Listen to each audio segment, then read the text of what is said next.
नमस्कार दोस्तों, मेरे प्यारे भारत के भाइयों और बहनों, आप सभी का एक बार फिर से दोस्तों हैनी भारत में स्वागत है। दोस्तों आप लोगों को पता है हमने हैनी भारत चैनल पर दोस्तों आरपीएससी और यूपीएससी के दोस्तों पुराने क्वेश्चन पेपर की दोस्तों एक श्रृंखला शुरू की थी, जिसके दोस्तों हम अभी तक दोस्तों 17 पेपरों को सोल्यूशन करवा चुके थे। दोस्तों आज का हमारा दोस्तों से जो 17वां नंबर का दोस्तों जो पेपर है दोस्तों सेकंड ग्रेड दोस्तों एसएसटी का एग्जाम हुआ था दोस्तों, स्पेशल एजुकेशन का दोस्तों पेपर था 2018 का। दोस्तों ये पेपर दोस्तों 2019 में हुआ था और दोस्तों हम इससे पहले दोस्तों इसका पार्ट 1 आप लोगों को करवा चुके हैं। दोस्तों अभी तक आपने दोस्तों पार्ट 1 जाकर नहीं देखा है तो दोस्तों पार्ट 1 जाकर जरूर देखिएगा दोस्तों, ताकि आपको दोस्तों इंडियन हिस्ट्री का दोस्तों क्वेश्चन समझ में आ सके दोस्तों कि किस प्रकार से इंडियन हिस्ट्री के क्वेश्चन आजकल एग्जामों में रिपीट हो रहे हैं। और दोस्तों आप हमसे दोस्तों वादा करिए दोस्तों कि आप वीडियो के अंत तक जरूर बने रहेंगे, क्योंकि दोस्तों जो बंदा वीडियो के अंत तक जरूर बने रहेगा आने वाले समय में दोस्तों एक भी क्वेश्चन उसका इंडियन हिस्ट्री का दोस्तों क्वेश्चन बाहर जाने वाला नहीं है। तो दोस्तों आज का हमारा दोस्तों ये पार्ट नंबर 2 है। दोस्तों एग्जाम हुआ था, फिर गौर कीजिएगा दोस्तों सेकंड ग्रेड दोस्तों एसएसटी का एग्जाम था 2018 की वैकेंसी थी दोस्तों, पेपर 2019 को होता है दोस्तों स्पेशल एजुकेशन का। तो दोस्तों आप अगर दोस्तों यूपीएससी की तैयारी कर रहे हैं, आरपीएससी की तैयारी कर रहे हैं दोस्तों, एसएससी की तैयारी कर रहे हैं, किसी भी एग्जाम की तैयारी कर रहे हो दोस्तों, इंडियन हिस्ट्री का दोस्तों एक भी क्वेश्चन बाहर नहीं जाएगा दोस्तों। और दोस्तों आप अपने दोस्तों को शेयर कर सकते हैं, इस चैनल को लाइक और सब्सक्राइब भी कर सकते हैं। ठीक है दोस्तों, तो शुरुआत करेंगे दोस्तों हम अपने क्वेश्चनों की तरफ से। लेकिन हम आपको एक बार फिर बोल दे दोस्तों कि अगर आपने हमारे दोस्तों अगर पुराने पेपरों का सॉल्यूशन जाकर नहीं देखा है पिछले 16 पेपरों का, तो पिछले 16 पेपर का सॉल्यूशन जाकर देखिए दोस्तों। इस बार दोस्तों जो एग्जाम करवाए जा रहे हैं एक भी क्वेश्चन उन इसके बाहर नहीं गया है दोस्तों। ठीक है दोस्तों, तो धन्यवाद दोस्तों। अगर आपने अभी तक चैनल को सब्सक्राइब नहीं किया है तो कर लीजिए दोस्तों, नंबर में देन है। और दोस्तों आप विश्वास कीजिए दोस्तों हैनी भारत पर, जो कि दोस्तों आप लोगों का अपना चैनल है, एक भी क्वेश्चन बाहर जाने वाला नहीं है। तो दोस्तों हमने पिछले पार्ट 1 में दोस्तों जो इसका पार्ट 1 नंबर किया था दोस्तों, तो उसमें दोस्तों हम करीबन 9 क्वेश्चन पेपरों का दोस्तों हल कर चुके थे दोस्तों। कितने का दोस्तों 9 क्वेश्चनों को हल कर चुके थे दोस्तों। आज का हमारा 10वां क्वेश्चन रहने वाला है दोस्तों सेकंड ग्रेड एग्जाम एसएसटी का दोस्तों इंडियन हिस्ट्री का दोस्तों। बहुत ही शानदार क्वेश्चन आया है दोस्तों, गौर कीजिएगा दोस्तों इस क्वेश्चन पर। दोस्तों आजकल बहुत ऐसी प्रकार के डेंजर क्वेश्चन जरूर आ रहे हैं दोस्तों। क्वेश्चन है पहला कि निम्न में से किस सिंधु सभ्यता के स्थल से, याद रखना दोस्तों, निम्न में से किस सिंधु सभ्यता के स्थल से दोस्तों जो हमारी दोस्तों जो सिंधु सभ्यता थी इसके किस स्थल से समुद्री बंदरगाह के साक्ष्य मिले। याद रखना दोस्तों, यहाँ पर पूछा गया है दोस्तों समुद्री बंदरगाह। याद रखना दोस्तों समुद्री बंदरगाह जानते हो आप दोस्तों, बंदरगाह जिसे आप दोस्तों सी पोर्ट भी बोलते हैं दोस्तों। आजकल दोस्तों जो जहाज आकर रुकते थे उसे बंदरगाह बोला जाता था दोस्तों। इसे कभी कभार दोस्तों डॉक यार्ड भी बोल दिया जाता है। क्या बोल दिया जाता है दोस्तों, डॉक यार्ड बोल दिया जा सकता है दोस्तों, या इसे बोल देते हैं दोस्तों सी पोर्ट। क्या नाम है, या फिर दोस्तों इसे गोदीबाड़ा भी कहते हैं। तो दोस्तों इस समुद्री बंदरगाह के बहुत सारे नाम हो सकते हैं दोस्तों, आप लोगों के सामने एग्जाम में आ सकते हैं। बहुत बार अलग अलग एग्जामों में अलग नाम आए गए हैं। डॉक यार्ड बोल दीजिए दोस्तों, इसे सी पोर्ट बोल दीजिए, या फिर दोस्तों इसे गोदीबाड़ा बोला जा सकता है। तो दोस्तों 4 ऑप्शन जो दिए गए थे आप लोगों को पता है, सिंधु घाट के सभ्यता के बहुत सारे ऐसे स्थल हैं दोस्तों जहां से समुद्री बंदरगाह मिला है। लेकिन अगर ऑप्शन के अनुसार देखें दोस्तों तो उस समय दोस्तों जो आरपीएससी के द्वारा दोस्तों जो ऑप्शन रखा गया था वो इसका सही उत्तर था दोस्तों सूत का गेंडोर। क्या नाम है दोस्तों, सूत का गेंडोर। दोस्तों आप लोगों ने सुना होगा अक्सर सूत का गेंडोर के बारे में जब आप लोगों ने सिंधु घाटी सभ्यता पढ़ी होगी। दोस्तों हम आप लोगों को बहुत बार पहले बता चुके हैं दोस्तों कि दोस्तों जो सिंधु घाटी सभ्यता थी इसे सिंधु सभ्यता नाम देने का कार्य किया था दोस्तों मार्टिन व्हीलर ने। वहीं दोस्तों इसे जॉन मार्शल ने दोस्तों भारतीय सभ्यता कहा था। किसने कहा था दोस्तों, सिंधु घाटी सभ्यता को जॉन मार्शल ने दोस्तों भारतीय सभ्यता कहा था। वहीं दोस्तों मार्टिन व्हीलर ने इसे सिंधु सभ्यता कहा था। तो दोस्तों आइए हम चर्चा करते हैं दोस्तों सूत का गेंडोर की दोस्तों, जहां से बार बार एग्जामों में क्वेश्चन रिपीट हो रहे हैं दोस्तों। कुछ क्वेश्चन ऐसे हैं दोस्तों जो रिपीट हो रहे हैं, हम सिर्फ उन्हीं क्वेश्चनों की चर्चा करेंगे दोस्तों। ठीक है दोस्तों सूत का गेंडोर की बात करें तो दोस्तों ये वर्तमान में दोस्तों पाकिस्तान में स्थित है। कहाँ है दोस्तों, पाकिस्तान में। और पाकिस्तान में एक जगह है दोस्तों जिसका नाम है दोस्तों मकरान का तट। क्या नाम है दोस्तों, मकरान। दोस्तों जो मकरान का दोस्तों जो तट है दोस्तों समुद्री तट है दोस्तों, कहाँ पर दोस्तों, क्योंकि दोस्तों हमारा दोस्तों जो प्रशांत महासागर है, सॉरी दोस्तों हिंद महासागर, उस हिंद महासागर के पास में दोस्तों एक मकरान नाम का तट है, समुद्री तट है। वहाँ पर दोस्तों जो ये बंदरगाह है ये वर्तमान में स्थित है, सूत का गेंडोर। तो दोस्तों सूत का गेंडोर कहाँ स्थित है दोस्तों, वर्तमान में पाकिस्तान के मकरान तट में समुद्र के तट के किनारे स्थित है दोस्तों सूत का गेंडोर। दोस्तों आप लोगों को पता होगा दोस्तों जो सूत का गेंडोर है ये सिंधु सभ्यता का दोस्तों सबसे पश्चिमी स्थल हुआ करता था। एक बार फिर गौर कीजिएगा दोस्तों, बार बार एग्जामों में रिपीट हो रहा है कि अगर हमारे सिंधु घाटी सभ्यता को दोस्तों अगर चारों दिशा में बांट दे, पूर्व, पश्चिम, उत्तर और दक्षिण। तो दोस्तों जो पश्चिमी जो दिशाएं थी दोस्तों सिंधु घाटी सभ्यता का, यानी कि दोस्तों जो अंतिम छोर था, यानी कि दोस्तों सिंधु घाटी सभ्यता का दोस्तों जब सबसे पश्चिमी अंतिम छोर था दोस्तों, वो सूत का गेंडोर ही था दोस्तों। बार बार एग्जाम में क्वेश्चन रिपीट हुआ है कि सिंधु घाटी सभ्यता का सबसे पश्चिमी बिंदु कौन सा था, या सबसे पश्चिमी स्थल कौन सा था दोस्तों। इसका उत्तर होगा दोस्तों सूत का गेंडोर। दोस्तों ये संपूर्ण सभ्यता की बात हो रही है, यानी इसमें दोस्तों कोई भारत की बात नहीं हो रही दोस्तों, इसमें संपूर्ण सिंधु घाटी सभ्यता की बात हो रही है। सबसे पश्चिमी स्थल माना जाता है दोस्तों सूत का गेंडोर। वहीं दोस्तों एक बार एग्जाम में क्वेश्चन पूछा जा चुका है दोस्तों कि सूत का गेंडोर की खोज किसके द्वारा की गई थी। दोस्तों सन अभी तक एग्जामों में रिपीट नहीं हुआ है, लेकिन याद रखना दोस्तों सन 1927 में ऑरेल स्टाइन के द्वारा, याद रखना दोस्तों आरएन स्टाइन के द्वारा इसकी खोज की गई थी सन 1927 में। किसकी दोस्तों, सूत का गेंडोर की।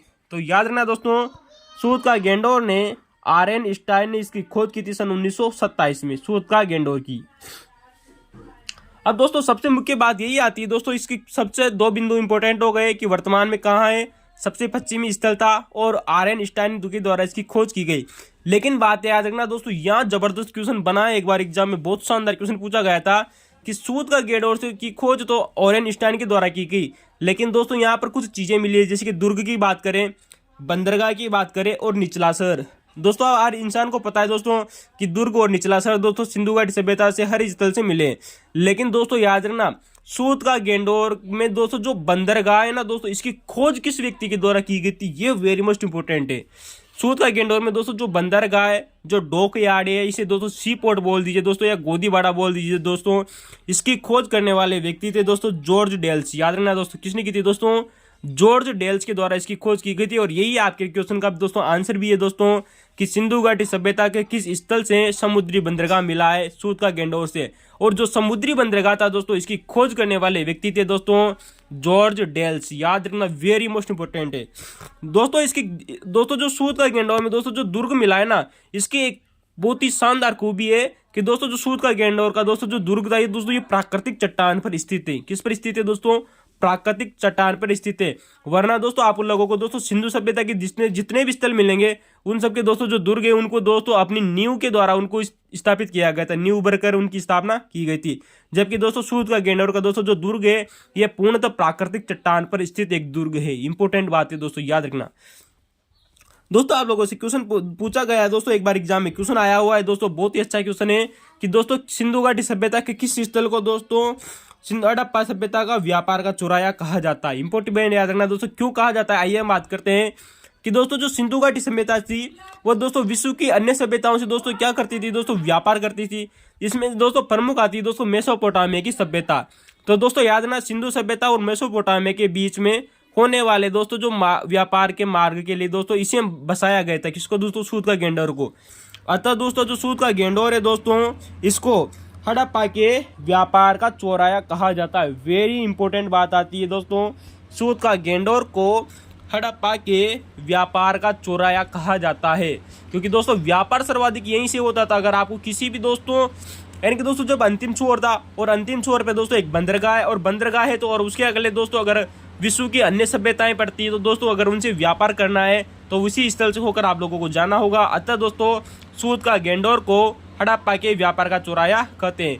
फिर गौर कीजिएगा दोस्तों, सूत का गेंडोर सबसे पश्चिमी स्थल था, खोज आरएन स्टाइन के द्वारा की गई, बंदरगाह की खोज जॉर्ज डेल्स ने की थी। यही चीज इंपॉर्टेंट है दोस्तों, ठीक है दोस्तों। अगले ही बात करते हैं दोस्तों, ये तो हो गए दोस्तों हमारे क्वेश्चन का दोस्तों आंसर दोस्तों जो एग्जाम में दिया हुआ था कि दोस्तों समुद्री बंदरगाह दोस्तों सूत का गेंडोर से मिला है। लेकिन दोस्तों हर बार एग्जामों में दोस्तों अलग अलग ऑप्शन दिए कर आप लोगों से पूछा जा रहा है दोस्तों कि सिंधु घाटी सभ्यता के किस स्थल से बंदरगाह के साक्ष्य मिले। दोस्तों जब आपको सूत का गेंडोर ऑप्शन में न होना, तो दोस्तों सिंधु घाटी के और भी ऐसे स्थल है दोस्तों जहां से बंदरगाह के साक्ष्य मिले। आइए हम उन क्वेश्चनों की चर्चा करते हैं दोस्तों।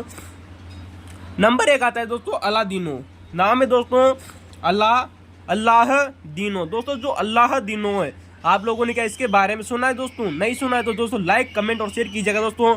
आपका एक भी क्वेश्चन बाहर नहीं जाएगा दोस्तों, चाहे वो यूपीएससी हो, आरपीएससी हो, बीपीएससी हो, उत्तर प्रदेश पब्लिक सर्विस क्यों ना हो दोस्तों, ठीक है दोस्तों। अगर हम अलादीनो की बात करें दोस्तों, तो याद रखना दोस्तों ये वर्तमान में पाकिस्तान के कराची में स्थित है दोस्तों। कहाँ स्थित है दोस्तों? वर्तमान में दोस्तों ये पाकिस्तान के कराची में स्थित है दोस्तों, जो कि सिंधु सभ्यता का एक स्थल है। याद रखना दोस्तों क्या है दोस्तों, ये सिंधु घाटी सभ्यता का एक स्थल है जो वर्तमान में दोस्तों पाकिस्तान देश के कराची में स्थित है। ठीक है दोस्तों, सबसे प्रमुख बात यही रही है दोस्तों ये अलादीनों की कि यहाँ से भी दोस्तों बंदरगाह नगर मिला है दोस्तों, यानी कि दोस्तों एक बंदरगाह की दोस्तों साक्ष्य मिले कहाँ से, अलादीनों से। इंपॉर्टेंट बात याद रखना दोस्तों, बहुत ही खतरनाक बात है, अलादीनों से भी दोस्तों बंदरगाह के साक्ष्य मिले हैं दोस्तों। अगर इसकी खोज की बात करें दोस्तों, सन 1982 में दोस्तों फेयर सर्विस के द्वारा इसकी खोज की गई थी दोस्तों। किसके दोस्तों, अलादीनों की। एक बार फिर गौर कीजिएगा दोस्तों, जो अलादीनों है दोस्तों पाकिस्तान के कराची में स्थित है दोस्तों, और यहाँ से बंदरगाह के साक्ष्य मिले हैं दोस्तों। बंदरगाह नगर था दोस्तों अलादीनों। वहीं दोस्तों इसका दोस्तों जो उत्खनन था दोस्तों, किसका दोस्तों उत्खनन, सन 1982 में दोस्तों इसका उत्खनन किया था दोस्तों फेयर सर्विस के द्वारा। किसके द्वारा, फेयर सर्विस के द्वारा, यानी कि दोस्तों वो सर्विस कराते थे दोस्तों बंदरगाह पर। ठीक है दोस्तों, याद रखना आप इसको।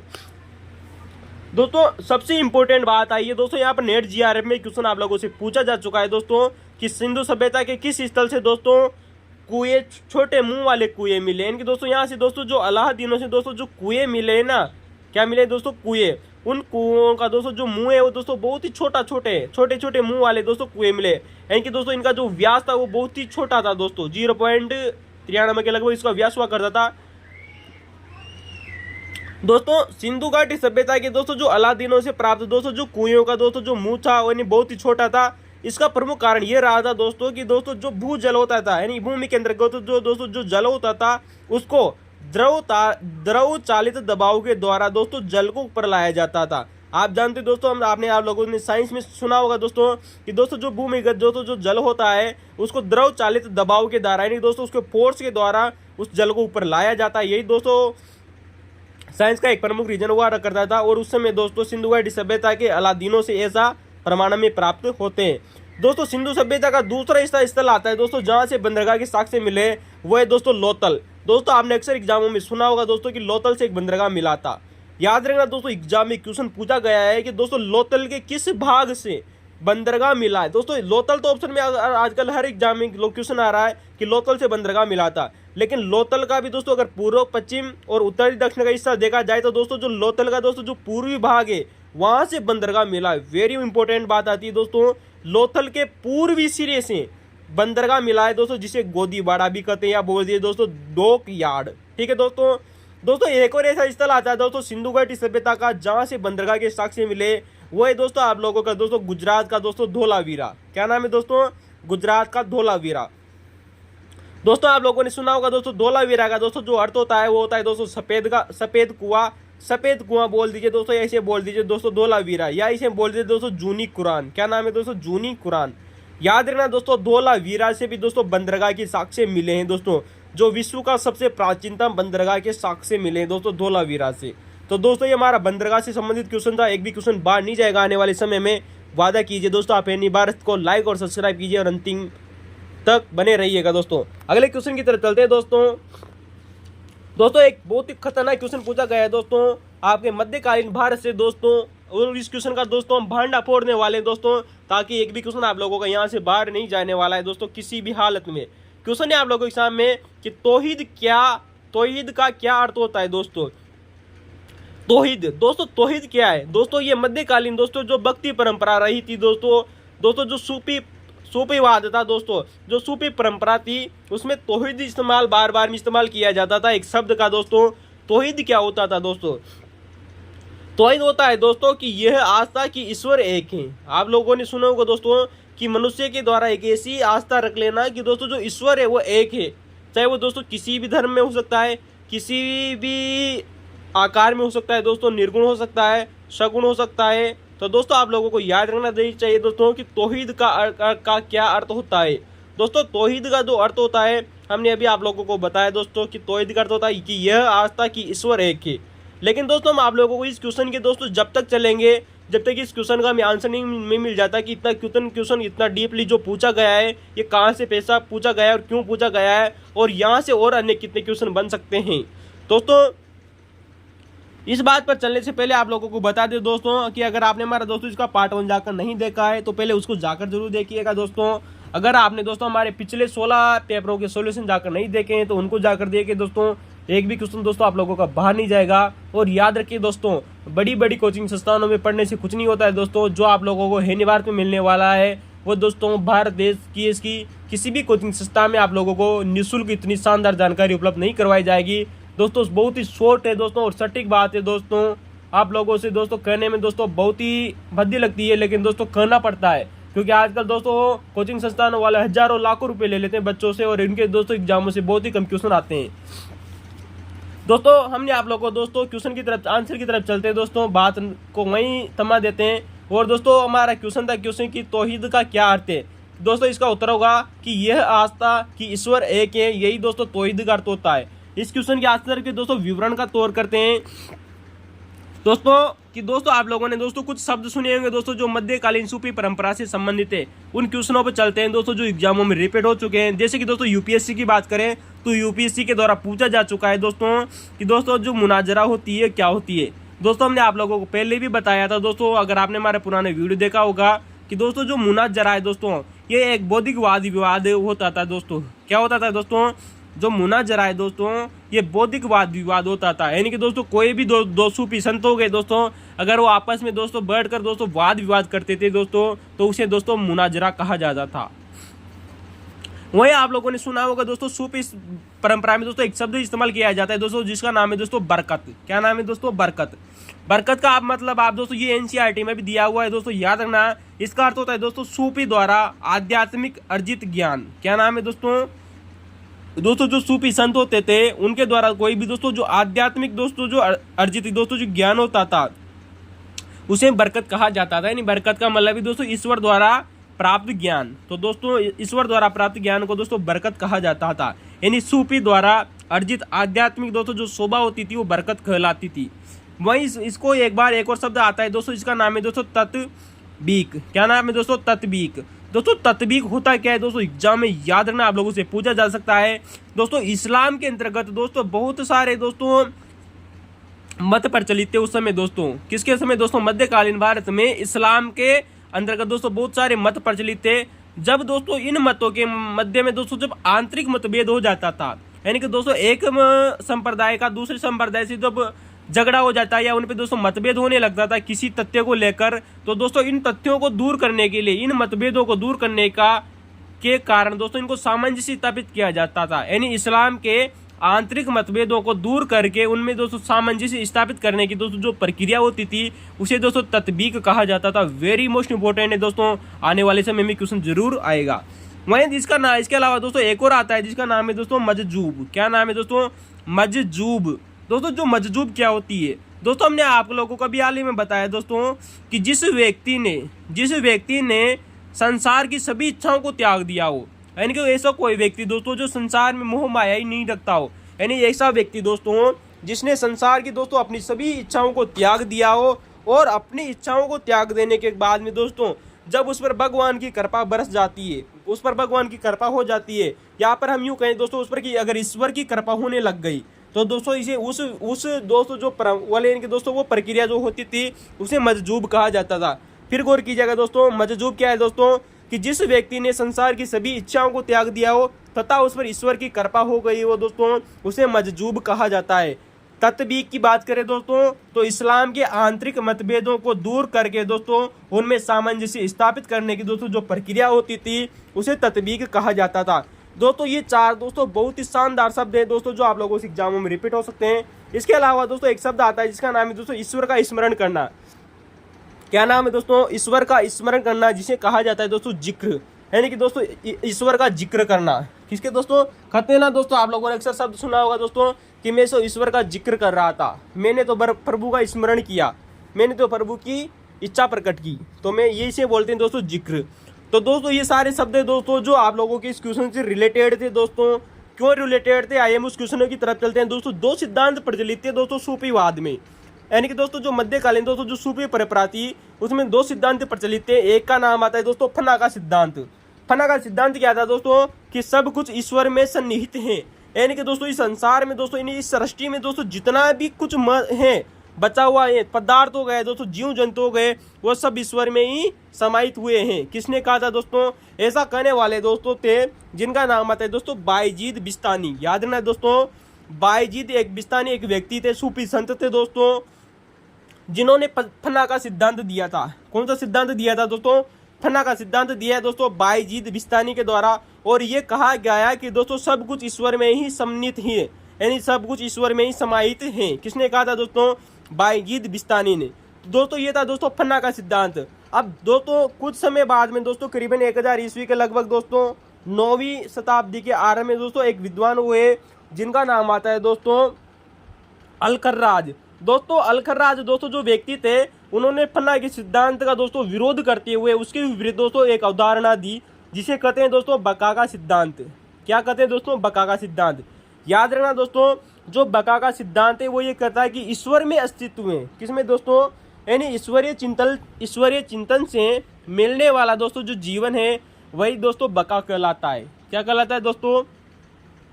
ईश्वर में अस्तित्व, यानी दोस्तों ईश्वर भी है इस जगत में। किसने कहा था दोस्तों? ऐसा कहने वाले व्यक्ति थे दोस्तों अल-खर्राज। तो दोस्तों याद रखना दोस्तों बका क्या है? दोस्तों बका का सिद्धांत ये कहता है कि ईश्वर में अस्तित्व है। वहीं दोस्तों जो फन्ना का सिद्धांत है वही कहता है कि सब कुछ ईश्वर में ही समाहित है। तो दोस्तों जो बका का सिद्धांत दिया था वो देने वाले व्यक्ति थे दोस्तों अल-खर्राज। दोस्तों आप लोगों की तौहीद की अवधारणा इसी बका के सिद्धांत से पूछी गई है। इसमें दोस्तों कुछ प्रक्रियाएं होती है जिनकी आइए हम चर्चा करते हैं। तो दोस्तों बका का सिद्धांत दिया अल-खर्राज नामक व्यक्ति के द्वारा दिया गया था कि ईश्वर में अस्तित्व है या ईश्वरीय चिंतन से मिलने वाला जीवन ही बका कहलाता है। तो दोस्तों बका क्या है? दोस्तों आप लोगों ने जिस प्रकार से हिंदू धर्म में दोस्तों एक प्रक्रिया का नाम का सुना होगा, उस प्रक्रिया को कहा जाता है दोस्तों मोक्ष। क्या कहा जाता है दोस्तों? मोक्ष। जिस प्रकार से आप दोस्तों हिंदू धर्म में दोस्तों मोक्ष कहते हैं, उसी प्रक्रिया को दोस्तों जो सूफी संत थे दोस्तों वह दोस्तों उसे बका कहते थे दोस्तों। तो याद रखना दोस्तों मुस्लिम दोस्तों जो सूफी परंपरा थी उसमें दोस्तों जो मोक्ष होता था उसी को दोस्तों वो क्या कहते थे दोस्तों? बका कहते थे। यही सूफीवाद का परम लक्ष्य था दोस्तों। जिस प्रकार से मानव जीवन का परम लक्ष्य होता है दोस्तों मोक्ष को प्राप्त करना, उसी प्रकार दोस्तों जो सूफीवाद था दोस्तों इसका भी परम लक्ष्य था दोस्तों बका, यानी कि दोस्तों मोक्ष प्राप्त करना। इंपोर्टेंट बात आती है दोस्तों, आने वाले समय में एग्जाम में क्वेश्चन जरूर पूछा जाएगा कि सूफीवाद का परम लक्ष्य क्या था दोस्तों? बका। और बका का अर्थ तो क्या होता है दोस्तों? मोक्ष। यानी कि दोस्तों बका क्या है? एक प्रकार का मोक्ष है। अब मोक्ष व्यक्ति को कब मिलता है दोस्तों? आप लोगों ने सुना होगा दोस्तों कि जब एक दोस्तों सूफी जब आप ईश्वर का स्मरण करता है। किसका स्मरण करता है दोस्तों? ईश्वर का। यानी कि दोस्तों जब उसको आध्यात्मिक ज्ञान प्राप्त हो जाता है तो उसे दोस्तों मोक्ष मिल जाता है। क्या याद रखना हमसे दोस्तों, कोई भी सूफी संत दोस्तों जब ईश्वर से दोस्तों ईश्वर का ध्यान करता है तो जब उसे दोस्तों मोक्ष मिल जाता है दोस्तों, इसी को दोस्तों बका कहा जाता है। तो दोस्तों याद रखना इसमें एक प्रेम यानी दोस्तों जो सूफी होता है वो अपने प्रियतम के मध्य दोस्तों जो संबंध स्थापित होते हैं, संबंध स्थापित होने की दोस्तों जो परंपरा जो दोस्तों जो प्रक्रिया होती है या दोस्तों जो अवस्था होती है उसे ही तौहीद कहा जाता है। याद रखना दोस्तों आप लोगों का क्वेश्चन यहीं से पूछा गया है दोस्तों, बका के सिद्धांत से पूछा गया है कि दोस्तों कि जब एक प्रेमी यानी दोस्तों जो सूफी संत था वह अपने प्रियतम से यानी ईश्वर के मध्य जब उन दोनों के बीच में संबंध स्थापित हो जाते हैं तो दोस्तों जो ये अवस्था होती है इस अवस्था को ही दोस्तों तौहीद कहा जाता है। यानी ईश्वर का एकाकार होना, ईश्वर के दर्शन हो जाना, ईश्वर एक है, यानी ईश्वर में मिलन हो जाना। तो दोस्तों यही आपकी तौहीद की अवधारणा आती है दोस्तों और बका के सिद्धांत से पूछी गई थी। इंपॉर्टेंट बात आती है दोस्तों, फना का सिद्धांत पहले आया दोस्तों कि सब कुछ ईश्वर में ही सन्निहित है, और फना का जो सिद्धांत दिया था दोस्तों वो दोस्तों दिया था दोस्तों बायजीद बिस्तानी के द्वारा। और जो बका का सिद्धांत है दोस्तों कि ईश्वर का अस्तित्व, ये दिया था दोस्तों अल-खर्राज ने। और बका क्या है दोस्तों, ये एक प्रकार का मोक्ष है और सूफीवाद का परम लक्ष्य है दोस्तों मोक्ष। याद रखना दोस्तों, अगर आपको क्वेश्चन अच्छा लगा हो तो लाइक कमेंट और शेयर करना न भूलें। इतनी खतरनाक जानकारी आपको कोई भी नहीं बताने वाला है। अगले क्वेश्चन की तरफ चलते हैं दोस्तों। क्वेश्चन नंबर दोस्तों 12 क्वेश्चन है कि दिल्ली की जामा मस्जिद किसके द्वारा बनवाई गई थी। दोस्तों याद रखना दोस्तों, दिल्ली की जामा मस्जिद किसने बनवाई थी। बड़ा खतरनाक क्वेश्चन है दोस्तों इस क्वेश्चन की दोस्तों सिंपल सा क्वेश्चन है वैसे तो कि दिल्ली की दोस्तों जो जामा मस्जिद है दोस्तों ये शाहजहां के द्वारा बनाई गई थी। दोस्तों मुगल काल में दोस्तों एक शासक होता है जिसका नाम है दोस्तों शाहजहां। शाहजहां वही व्यक्ति दोस्तों जिसने दोस्तों संगमरमर का दोस्तों बहुत ही खूबी की तरह से दोस्तों भारत में प्रयोग किया था संगमरमर का। तो आइए दोस्तों हम दिल्ली की जामा मस्जिद की चर्चा करते हैं। दोस्तों दिल्ली की जामा मस्जिद दोस्तों बार बार एग्जामों में यहाँ से 3 क्वेश्चन अभी तक दोस्तों एग्जामों के द्वारा पूछे जा चुके हैं। वो 3 क्वेश्चन कौन कौन से थे दोस्तों, आइए हम उस क्वेश्चन की चर्चा करते हैं। एग्जाम में क्वेश्चन आया हुआ है दोस्तों कि दिल्ली की जामा मस्जिद दोस्तों लाल बलुआ पत्थर से निर्मित थी।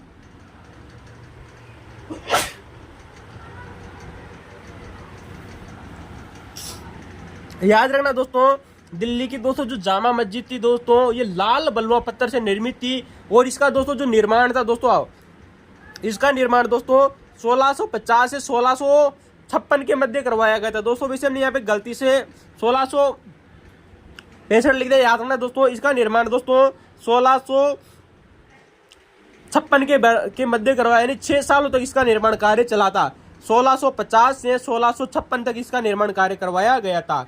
याद रखना दोस्तों, याद रखना निर्माण किस व्यक्ति के द्वारा करवाया गया था, ये वेरी मोस्ट इंपोर्टेंट है।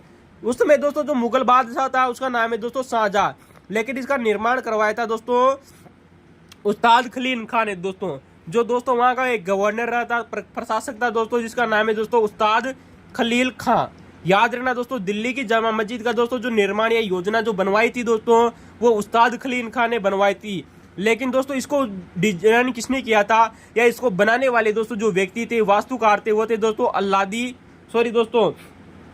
अल्लामी सैयद खां, वह दोस्तों फैजल खां। याद रखना दोस्तों, सैयद खां और दोस्तों फैजल खां के द्वारा दिल्ली की जामा मस्जिद की दोस्तों वास्तुकार या रूपरेखा तैयार की गई थी। यानी कि वास्तुकार कौन थे दोस्तों, दिल्ली की जामा मस्जिद को बनाने वाले व्यक्ति सैयद खां और दोस्तों फैजल खां। दोस्तों याद रखना दोस्तों, जिस प्रकार से आप लोगों से क्वेश्चन पूछा जा चुका है दोस्तों कि दोस्तों दोस्तों जो आगरा का दोस्तों जो लाल किला है दोस्तों जो आगरा का दोस्तों जो ताजमहल है, उस पर दोस्तों कुरान की आयतें लिखी गई है। उसी प्रकार से दोस्तों दिल्ली की जामा मस्जिद का भी दोस्तों जो उसके दोस्तों जो पत्थर हैं, उनके ऊपर भी दोस्तों कुछ लेख लिखे गए हैं। उन लेख लिखने का कार्य किया था दोस्तों नूर अल्लाह अहमद के द्वारा। याद रखना दोस्तों, आप लोगों से क्वेश्चन पूछा जा सकता है दोस्तों कि दिल्ली की जामा मस्जिद के प्रत्येक पत्थर पर दोस्तों एक लेख लिखाया गया है दोस्तों, उन लेखों को लिखने का कार्य किसके द्वारा किया गया था दोस्तों, नूर अल्लाह अहमद के द्वारा। दोस्तों आप लोगों को पता है दोस्तों कि दोस्तों ताजमहल पर भी दोस्तों कुरान की आयतें लिखी थी दोस्तों, वो थे दोस्तों शिराजी के द्वारा। तो उस प्रकार से आप लोगों से क्वेश्चन बन सकता है दोस्तों कि दिल्ली की जामा मस्जिद पर लेख लिखा किसने था दोस्तों, नूर अल्लाह अहमद के द्वारा। दोस्तों अगर दिल्ली की जामा मस्जिद की दोस्तों विशेषताओं की बात करें दोस्तों, दोस्तों नेट जीआरएम में क्वेश्चन आया हुआ है दोस्तों कि ऊंची सिंहदार पतली मीनार, यानी कि दोस्तों ऊंची पतली मीनार, ऊंचा सिंह द्वार और दोस्तों सुंदर गुंबद, ये किसकी विशेषता रही थी? इसका उत्तर होगा दोस्तों दिल्ली की जामा मस्जिद की। दोस्तों याद रखना दोस्तों, नेट जीआरएम में क्वेश्चन पूछा जा चुका है दोस्तों कि मुगल कालीन किस वास्तुकला का विशेषता रही है? ऊंचा सिंह द्वार, ऊंची पतली मीनारें और गुंबद दोस्तों। तो इसकी विशेषता रही थी दोस्तों दिल्ली की जामा मस्जिद की। याद रखना दोस्तों, फिर गौर कीजिएगा दोस्तों, दिल्ली की जामा मस्जिद का निर्माण उस्ताद खलील खां के द्वारा इसका निर्माण करवाया गया। वास्तुकार थे दोस्तों सैयद खां और दोस्तों फैजल खां। याद रखना दोस्तों, आप लोगों से क्वेश्चन बना हुआ है दोस्तों कि दिल्ली की जामा मस्जिद की दोस्तों जो भर्ती करती थी वो कौन था? यानी कि दोस्तों जो दिल्ली की जामा मस्जिद है दोस्तों, ये आगरा की दोस्तों जो मोती मस्जिद है, आगरा की दोस्तों जो मोती मस्जिद है उसकी प्रतिकृति माना जाता है दिल्ली की जामा मस्जिद को। याद रखना दोस्तों, इंपॉर्टेंट बात आती है। दोस्तों अगले क्वेश्चन की तरफ चलते हैं। क्वेश्चन है हमारा दोस्तों शिवाजी से संबंधित क्वेश्चन आया है, क्वेश्चन नंबर 13। क्वेश्चन पूछा गया है दोस्तों कि शिवाजी की राजधानी कहाँ थी? यानी कि दोस्तों शिवाजी थे दोस्तों जो कि दोस्तों मराठा साम्राज्य के संस्थापक थे दोस्तों शिवाजी। इनके द्वारा दोस्तों जो राजधानी बनाई गई थी वो कौन सी थी? तो दोस्तों आप लोगों ने दोस्तों बहुत ही सिंपल सा क्वेश्चन है, इसका उत्तर होगा दोस्तों रायगढ़। यानी तो दोस्तों जो रायगढ़ थी दोस्तों, ये इसे कहा जाता है दोस्तों, ये वर्तमान में दोस्तों पुणे महाराष्ट्र में स्थित है। कहाँ है दोस्तों? पुणे महाराष्ट्र में रायगढ़ स्थित है। तो दोस्तों शिवाजी की राजधानी हुआ करती थी।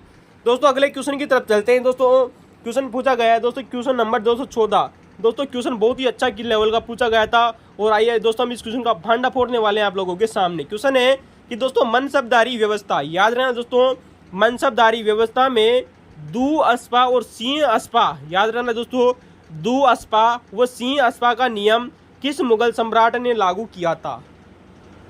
दोस्तों याद रखना दोस्तों कि मनसबदारी व्यवस्था में दू अस्पा और सिंह अस्पा का दोस्तों जो नियम था दोस्तों, ये किस मुगल सम्राट ने लागू किया था?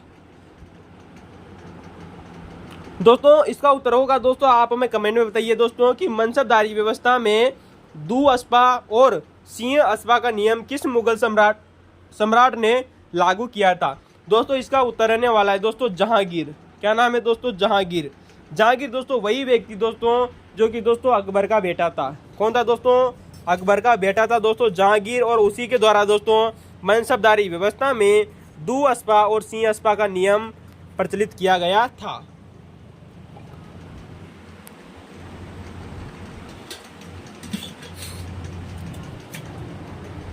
दोस्तों अगर हम इसका विवरण की चर्चा करते तो आने वाले समय में दोस्तों मनसबदारी व्यवस्था से दोस्तों यहाँ से एक भी क्वेश्चन बाहर नहीं जाइए। आइए हम उस क्वेश्चन की तरफ दोस्तों ट्रेंडिंग करते हैं ताकि आने वाले समय में आपका दोस्तों प्रत्येक क्वेश्चन सही हो सके। दोस्तों जो जहांगीर था इसने अपने शासन काल की दोस्तों 10वें वर्ष में, इंपोर्टेंट याद रखना दोस्तों, जहांगीर ने अपने शासन काल के 10वें वर्ष यानी कि दोस्तों ये राजा बनने के बाद में दोस्तों जो जहांगीर था ये राजा बना, उसके 10 वर्ष बाद में दोस्तों यानी कि 1615 में अपने शासन काल के 10वें वर्ष यानी कि दोस्तों 1615 में जहांगीर ने दोस्तों जो मनसबदारी जो व्यवस्था थी जो अपने इसके पिता दोस्तों अकबर के द्वारा शुरुआत की गई थी दोस्तों मनसबदारी व्यवस्था की, उसमें दोस्तों इसने संशोधन किया।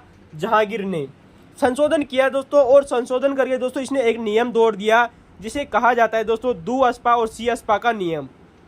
क्या बना कहा जाता है दोस्तों दू अस्पा और सी अस्पा का नियम।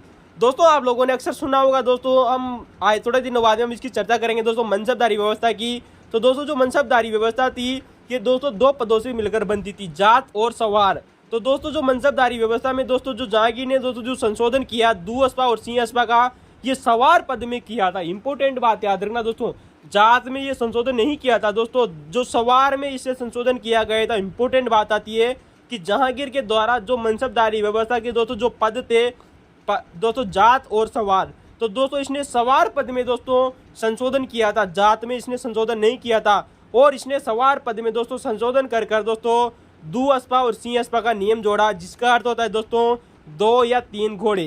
दोस्तों 2 या 3 अश्व या घोड़े बोल दीजिए, यानी कि दोस्तों एक व्यक्ति को दोस्तों 2 घोड़े और एक ही व्यक्ति को दोस्तों 3 घोड़े रखने होंगे। तो दोस्तों ये थे दोस्तों सवार पद। ठीक है दोस्तों, सवार में दोस्तों ये पद जोड़ा गया दोस्तों दू अस्पा और सी अस्पा का नियम। दोस्तों किसने जोड़ा था दोस्तों जहांगीर ने। दोस्तों दू अस्पा और दोस्तों जो सी अस्पा का दोस्तों जो नियम था ये सर्वप्रथम दोस्तों एक व्यक्ति को दिया गया था दोस्तों जहांगीर के द्वारा। वो व्यक्ति कौन था, इंपॉर्टेंट बात आती है दोस्तों, आप लोगों से पूछा जा सकता है दोस्तों कि जहांगीर द्वारा प्रचलित दू अस्पा और सी अस्पा का नियम जो मनसबदारी व्यवस्था में अपनाया गया, सबसे पहले दोस्तों जहांगीर ने इसे दोस्तों महावत खां को प्रदान किया था। किसको प्रदान किया था दोस्तों, महावत खां को। इंपॉर्टेंट बात याद रखना दोस्तों कि दोस्तों वह मुगल व्यक्ति दोस्तों जिसे सर्वप्रथम दू अस्पा और सी अस्पा का नियम की प्रक्रिया फॉलो करनी पड़ती थी, वो व्यक्ति था दोस्तों महावत खां। कौन था दोस्तों, महावत खां। दोस्तों याद रखना दोस्तों, अब आप लोगों ने दोस्तों एक बात सुनी होगी दोस्तों कि दोस्तों जो मनसबदारी दोस्तों जो व्यवस्था थी दोस्तों दू अस्पा और सी अस्पा का नियम, यानी कि एक व्यक्ति को 2 घोड़े और एक ही व्यक्ति को 3 घोड़े रखने होंगे। लेकिन दोस्तों मान लिया जाए दोस्तों कि अगर सवार व्यक्ति को अगर 2 भागों में बांट दें तो दोस्तों क्या होगा। याद रखना दोस्तों, आप लोगों से यहाँ से क्वेश्चन बनता है दोस्तों कि सवार पद में, किसमें दोस्तों सवार पद के किसी भाग को, अगर सवार पद के किसी भाग को दू अस्पा और सी अस्पा में दोस्तों विभाजित कर दिया जाए, सवार पद के किसी भाग को दू अस्पा व सी अस्पा में बनाए जाने पर, यहाँ पे दोस्तों सु अस्पा में बनाए जाने पर बची संख्या को क्या कहा जाता है। याद रखना दोस्तों, आप लोगों से क्वेश्चन बन सकता है दोस्तों यहाँ से कि सवार व्यवस्था में किसी भाग को दू अस्पा और सी अस्पा में विभाजित किए जाने पर या बनाए जाने पर दोस्तों जो बची संख्या होती है या बचा हुआ दोस्तों जो भाग होता है उसे क्या कहा जाता था। इसका उत्तर होगा दोस्तों बारादरी। क्या नाम है दोस्तों, बारावर्दी। तो दोस्तों जो सवार दू अस्पा और सी अस्पा के बाद में दोस्तों जो सवार पद में दोस्तों जो संख्या बच जाती थी उसे दोस्तों बारावर्दी कहा जाता था। क्या कहा जाता था दोस्तों, बारावर्दी कहा जाता था। तो याद रखना दोस्तों, दू अस्पा और सी अस्पा का नियम दोस्तों जहांगीर ने चलाया अपने शासन के 10वें वर्ष यानी कि दोस्तों 1615 में चलाया। सर्वप्रथम दोस्तों ये नियम दोस्तों सवार में किया गया चेंज था और ये सर्वप्रथम दोस्तों ये महावत खां को प्रदान किया गया था। दोस्तों दू अस्पा और सी अस्पा की दोस्तों को विभाजित किए जाने के बाद में दोस्तों जो संख्या बचती थी उसे दोस्तों बारावर्दी कहा जाता था। दोस्तों आइए हम बात करते हैं दोस्तों जहांगीर के बाद में दोस्तों जो शासक बनता है उसका नाम है दोस्तों शाहजहां। शाहजहां के द्वारा भी दोस्तों मनसबदारी व्यवस्था में कुछ दोस्तों परिवर्तन किए जाते हैं। लेकिन दोस्तों याद रखना दोस्तों, शाहजहां का दोस्तों जो सरकारी जीवनी कार था वो था दोस्तों कजवीनी। इंपॉर्टेंट बात याद रखना दोस्तों, शाहजहां दोस्तों जो मुगल बादशाह था, इसका सरकारी जीवनी कार कौन था? इसका उत्तर होगा दोस्तों कजवीनी। ठीक है दोस्तों, यानी कि दोस्तों शाहजहां का दोस्तों जो सरकारी इतिहास लिखा था वो लिखा था दोस्तों कजवीनी नामक एक इतिहासकार ने। दोस्तों याद रखना दोस्तों, अब दोस्तों जहांगीर के बाद में दोस्तों इसका बेटा दोस्तों राजा बना शाहजहां। तो शाहजहां ने भी दोस्तों मनसबदारी व्यवस्था में कुछ परिवर्तन किए। उन परिवर्तनों को दोस्तों मासिक वेतन प्रणाली कहा जाता है। क्या कहा जाता है दोस्तों? मासिक वेतन प्रणाली। यानी कि दोस्तों जब ये मनसबदारी व्यवस्था होती थी दोस्तों, उनमें दोस्तों जो वेतन दिया जाने लगा वो दोस्तों मासिक आधार पर दिया जाने लगा। किस आधार पर दोस्तों? मासिक आधार पर। अब दोस्तों मासिक आधार जो बोलते हैं दोस्तों, इसे महान जागीर भी बोलते हैं। क्या बोलते हैं दोस्तों? महान जागीर, या इसे बोलते हैं दोस्तों डाउ दजी बंसम। क्या नाम है दोस्तों? डाउ दजी बंसम। दोस्तों इसे मासिक वेतन प्रणाली बोल दीजिए दोस्तों, या महान जागीर बोल दीजिए दोस्तों, या इसे बोल दीजिए दोस्तों डाउ दजी बंसम। दोस्तों ये मनसबदारी व्यवस्था में किया गया दोस्तों संशोधन था दोस्तों शाहजहां के द्वारा।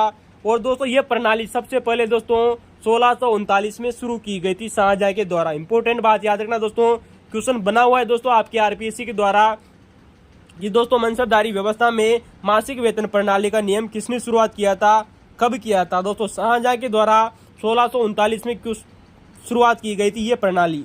ये क्वेश्चन आप लोगों से आरपीएससी पूछ चुकी है दोस्तों। दोस्तों याद रखना दोस्तों जो मनसबदारी व्यवस्था में जो मासिक वेतन प्रणाली शुरू की गई दोस्तों शाहजहां के द्वारा, इसी व्यवस्था में दोस्तों किसमें दोस्तों? मासिक वेतन प्रणाली में ही दोस्तों शाहजहां के समय दोस्तों एक इतिहासकार रहा था जिसका नाम आप लोगों ने सुना होगा दोस्तों, अब्दुल हमीद लाहौरी। क्या नाम है दोस्तों? अब्दुल हमीद लाहौरी। दोस्तों जो अब्दुल हमीद दोस्तों जो लाहौरी था, इसने इसी व्यवस्था में यानी मासिक वेतन प्रणाली में दोस्तों 1/5 का नियम भी चलाया था। कितना दोस्तों? इसलिए अब्दुल हमीद लाहौरी ने शाहजहां के समय दोस्तों, किसके समय दोस्तों? राजा कौन है दोस्तों? शाहजहां। लेकिन चला कौन रहा है दोस्तों? अब्दुल हमीद लाहौरी। दोस्तों अब्दुल हमीद लाहौरी ने शाहजहां के शासन काल में मासिक वेतन प्रणाली में ही दोस्तों इसने 1/5 का नियम भी चलाया था। किसमें दोस्तों? मनसबदारी व्यवस्था में। दोस्तों याद रखना दोस्तों, ये क्वेश्चन पूछा जा चुका है कि 1/3, 1/4 और 1/5 का नियम किस मुगल बादशाह के द्वारा शुरुआत किया गया था? इसका उत्तर होगा दोस्तों शाहजहां। अब हम बात करते हैं दोस्तों कि मासिक की दोस्तों वेतन जो प्रणाली थी ये थी क्या दोस्तों? दोस्तों आप लोगों से क्वेश्चन बार बार एग्जाम में रिपीट हो रहा है, उन शब्दों की तरफ गौर जरूर की जाए दोस्तों कि दोस्तों जब एक व्यक्ति की दोस्तों जो अनुमानित आय होती है, अनुमानित करता होता है दोस्तों कि जैसे कि एक व्यक्ति है दोस्तों, वो आप चाहता है कि मैं एक साल में दोस्तों 2 लाख रुपए कमाऊं, तो दोस्तों उसने अनुमान लगाया कि मैं 2 लाख रुपए कमा लूंगा, तो ये उसकी क्या हो गई दोस्तों? जमा हो गई। लेकिन दोस्तों अगर वो एक व्यक्ति दोस्तों 1 साल में दोस्तों 1 ही लाख रुपए कमा पाता है, यानी उसकी दोस्तों जो वास्तविक आय है उसे हासिल कहा जाता है। हासिल का मतलब समझ गए दोस्तों आप लोग कि उसने 1 साल में क्या हासिल कर लिया, यानी कि 1 लाख रुपए उसने हासिल कर लिए, यानी वास्तविक आय को क्या कहा जाता है दोस्तों? हासिल। तो दोस्तों अनुमानित आय और वास्तविक आय यानी जमा और दोस्तों हासिल के मध्य संबंध को दर्शाता मध्य दोस्तों जो संबंध होता था उसको दर्शाने का कार्य करती थी दोस्तों मासिक वेतन प्रणाली। याद रखना दोस्तों, जो मासिक वेतन दोस्तों जो प्रणाली थी दोस्तों, ये 12 मापदंडों पर वर्गीकृत किया गया था। इसे किस पर आता है दोस्तों? याद रखना आप लोगों से पूछा जा सकता है कि मासिक वेतन प्रणाली को कितने मापदंडों पर वर्गीकृत किया गया था दोस्तों महीने कितने होते हैं? 1 साल में दोस्तों 12 महीने होते हैं, उसी आधार पर दोस्तों इसे 12 मापदंडों पर वर्गीकृत किया गया था। दोस्तों 12 मापदंडों में दोस्तों कौन कौन से प्रसिद्ध है, आइए हम उसकी चर्चा करते हैं। नंबर 1 आता है दोस्तों 10 मासी, 9 मासी, 8 मासी, 6 मासी, 4 मासी और दोस्तों 3 मासी। तो दोस्तों याद रखना दोस्तों, मासिक वेतन प्रणाली क्या थी? अनुमानित आय यानी कि जमा व वास्तविक आय यानी क्या हासिल किया, यानी हासिल के मध्य दोस्तों जो संबंध होता था उसे दोस्तों मासिक वेतन प्रणाली कहा जाता था। 12 मापदंडों पर वर्गीकृत थी दोस्तों। जो शाहजहां था दोस्तों, कौन था दोस्तों? शाहजहां के द्वारा इसी दोस्तों मासिक वेतन प्रणाली में दोस्तों 1/3 क्या नाम है दोस्तों? 1/3, 1/4 और 1/5 का नियम भी शुरू किया गया था। याद रखना दोस्तों, किसके द्वारा शुरू किया गया था दोस्तों? शाहजहां के द्वारा ही शुरू किया गया था। याद रखना दोस्तों, ये क्वेश्चन भी एग्जाम में आरपीएससी के द्वारा पूछा जा चुका है। हम थोड़े दिनों बाद में दोस्तों जब आप लोगों को पेपर सोशलाइजेशन करवाएंगे दोस्तों, तब हम आप लोगों को बताएंगे दोस्तों कि ये क्वेश्चन इस प्रकार से पूछे जा चुके हैं। तो दोस्तों ये हो गई दोस्तों हमारे शाहजहां के समय की दोस्तों मनसबदारी व्यवस्था दोस्तों, जहां से 3 क्वेश्चन अभी तक पूछे जा चुके हैं। मासिक वेतन प्रणाली से 1/3, 1/4 और 1/5 का नियम भी पूछा जा चुका है। तो दोस्तों याद रखना ये शाहजहां था। अब हम बात करते हैं दोस्तों औरंगजेब की। दोस्तों औरंगजेब से संबंधित भी एक क्वेश्चन एग्जाम में पूछा जा चुका है। दोस्तों मनसबदारी व्यवस्था से क्या क्वेश्चन आया था एग्जाम में, उस क्वेश्चन की चर्चा करेंगे ताकि आप लोगों का दोस्तों एक भी क्वेश्चन इससे बाहर नहीं जाए। तो दोस्तों जो औरंगजेब था यानी दोस्तों शाहजहां का दोस्तों जो बेटा था दोस्तों औरंगजेब, तो दोस्तों औरंगजेब ने भी दोस्तों मनसबदारी व्यवस्था थी दोस्तों जो अकबर के द्वारा शुरू की गई थी, उसमें कुछ संशोधन किए थे दोस्तों औरंगजेब ने। किसने संशोधन किए थे दोस्तों? औरंगजेब के द्वारा संशोधन किए गए थे। दोस्तों जो औरंगजेब था, कौन था दोस्तों? औरंगजेब। दोस्तों औरंगजेब ने मनसबदारी व्यवस्था में संशोधन किया और इसमें एक नियम चलाया दोस्तों। इनसे संशोधन करके इसने एक प्रणाली शुरू की दोस्तों मनसबदारी व्यवस्था में, जिसे कहा जाता है दोस्तों मशरूत की प्रणाली। क्या नाम है दोस्तों? मशरूत की प्रणाली। इसे बोलते हैं दोस्तों कंडीशनल रैंक। क्या नाम है दोस्तों?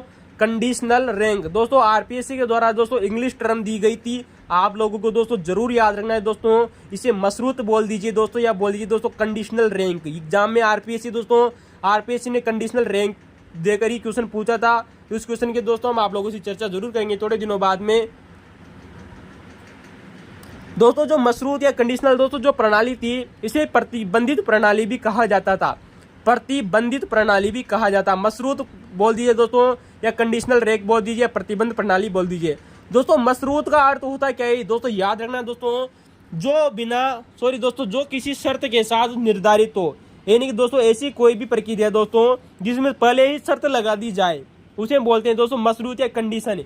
यानी कि दोस्तों कोई भी किसी भी कार्य से पहले उसमें एक कंडीशन जोड़ देना, एक शर्त जोड़ देना, तो दोस्तों इसे कंडीशनल व्यवस्था कहा गया या कंडीशनल रैंक कहा गया। दोस्तों जो औरंगजेब के द्वारा मनसबदारी व्यवस्था में चलाया गया जो कि दोस्तों नियम था। दोस्तों मशरूत का अर्थ आप लोग समझ चुके होंगे दोस्तों, जो किसी शर्त के साथ निर्धारित हो, यानी शर्त पहले लगा दी जाए उस कार्य को करने से पहले, यानी कि सशर्त मनसब प्रदान करना। कि आप लोगों को ये मनसब तो दिया जा रहा है लेकिन उसकी एक शर्त है, वो शर्त क्या थी? वो औरंगजेब द्वारा निर्धारित की जाती थी।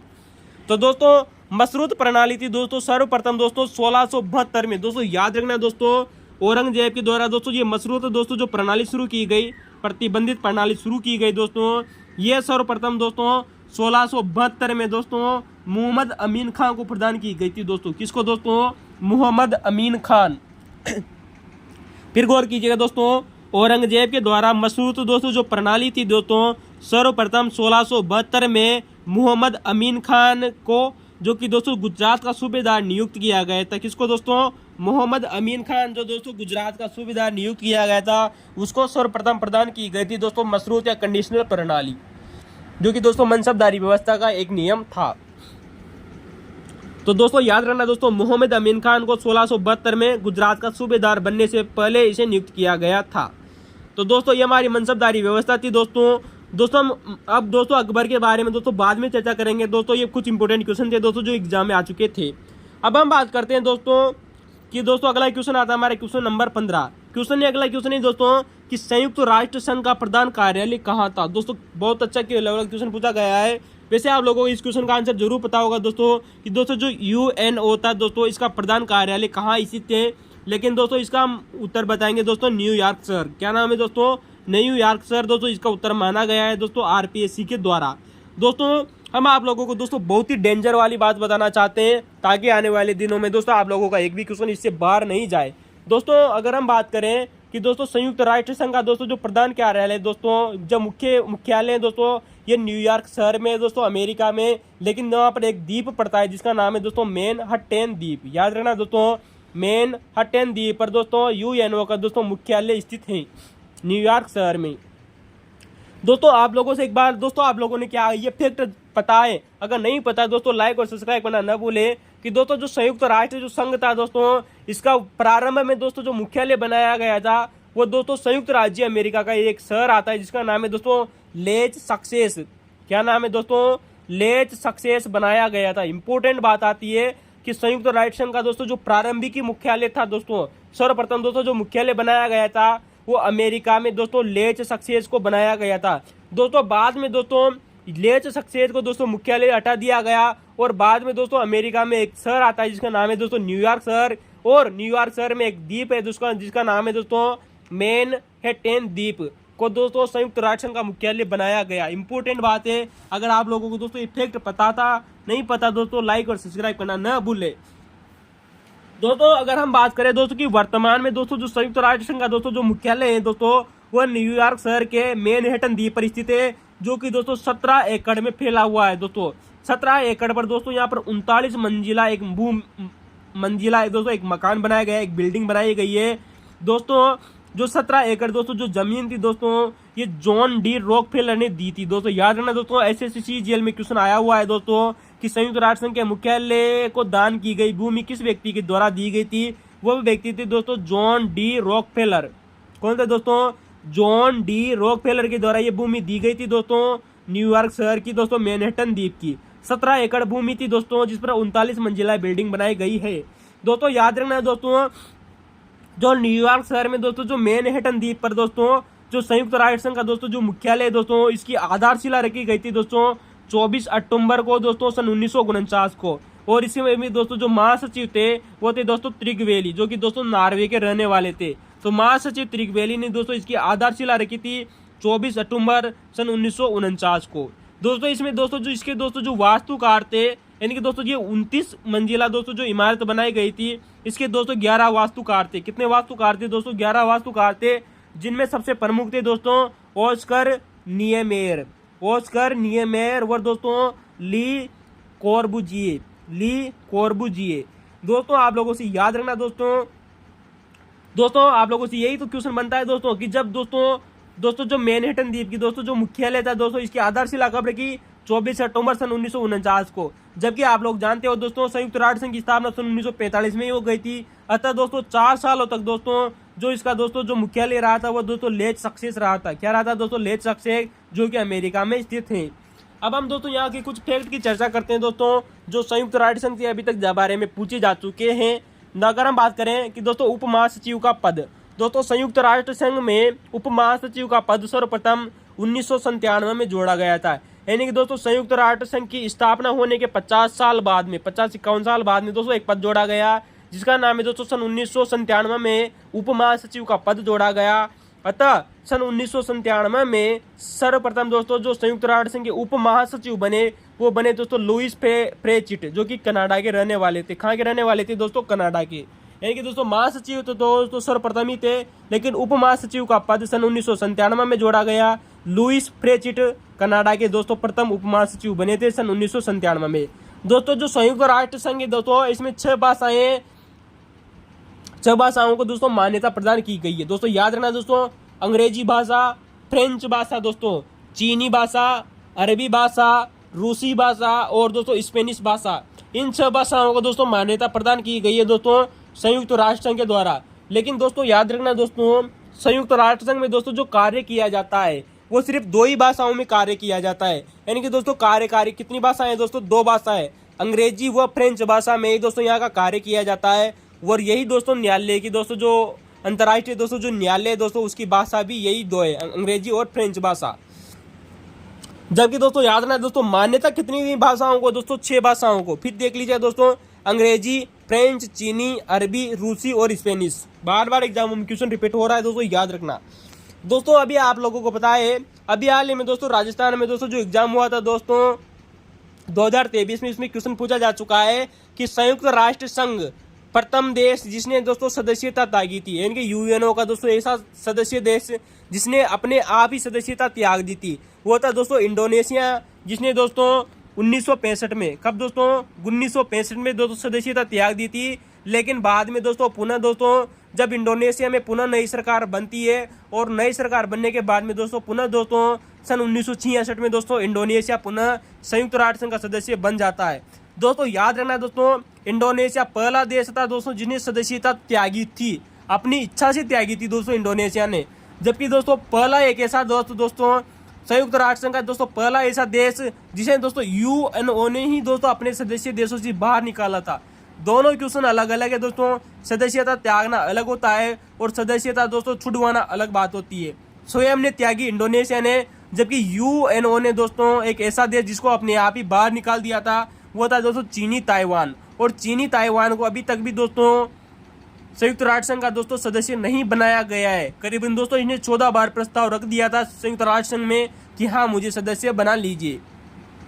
तो चीनी ताइवान ने दोस्तों पहला देश था दोस्तों जिसे संयुक्त राष्ट्र संघ ने दोस्तों अपने सदस्यों से बाहर कर दिया था, चीनी ताइवान को। दोस्तों याद रखना दोस्तों, जो संयुक्त राष्ट्र जो संघ है वो सदस्यता त्यागने पर मौन है। यानी कि दोस्तों कोई सदस्य अगर सदस्य छोड़ना चाहता है तो किस प्रकार से छोड़ेगा, कोई कहना नहीं है, क्योंकि संविधान अभी तक मौन है दोस्तों संयुक्त राष्ट्र संघ का।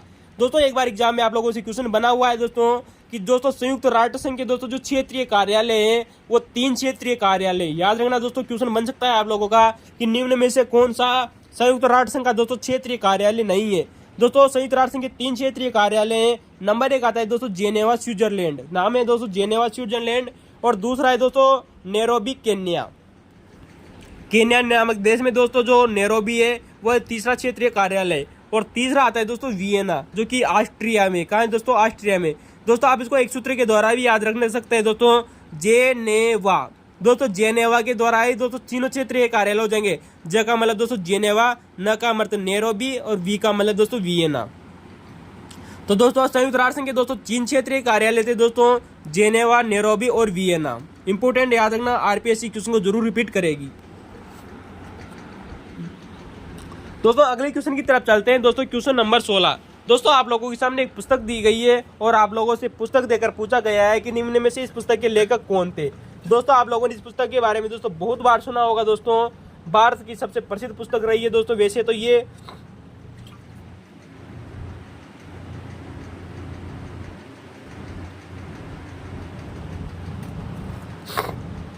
दोस्तों क्वेश्चन आता है कि the Indian war of independence, यानी भारत का स्वतंत्रता संग्राम। याद रखना दोस्तों पुस्तक का नाम है दी इंडियन वॉर ऑफ इंडिपेंडेंस। पुस्तक के लेखक कौन है?